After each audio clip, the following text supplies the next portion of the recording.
Hi, this is Bill Watkins. Let's begin today in Mark chapter 12, beginning in verse 18, where there's a really interesting story of Jesus and the Sadducees. And by the way, this is the only time in the book of Mark that the Sadducees even show up.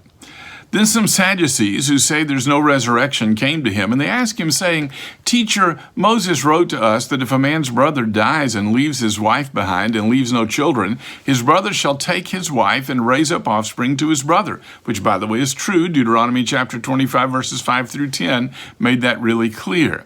And the second, he says, now there were 7 brothers. The first took a wife, and dying, he left no offspring. And the second took her, and he died, nor did he leave any offspring. And the third likewise. So the 7 had her and left no offspring. Last of all, the woman died also.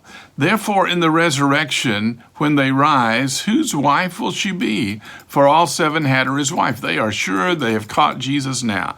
Because, in fact, the law of levirate marriage said they had to do this, but now in the day of the resurrection, and they didn't believe in the resurrection, they believed this was an argument against it, then there would be no way you would have polyandry in heaven.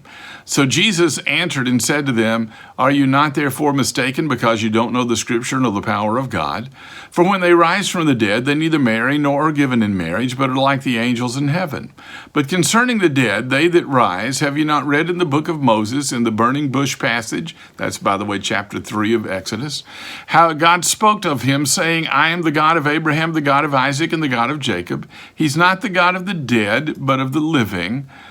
You are therefore greatly mistaken." Jesus dealt with 2 things. Number 1, that in the resurrection things aren't going to be the same as they are here. Physical relationships like marriage will no longer endure in the resurrection. And then he dealt with the fact of the resurrection itself when he says, don't you remember back in Exodus chapter 3, when God told Moses, "I am," not "I was," or I used to be, "I am the God of Abraham, the God of Isaac, and the God of Jacob." Now, when God spoke those words, Abraham, Isaac, and Jacob had been dead for quite some time. But he says, "I am their God." And then he says he's not the God of the dead, but of the living. In other words, when God spoke to Moses, Abraham, Isaac, and Jacob were still alive, even though they had passed from this life. There is a resurrection, Jesus says. There is one. You and I will face it.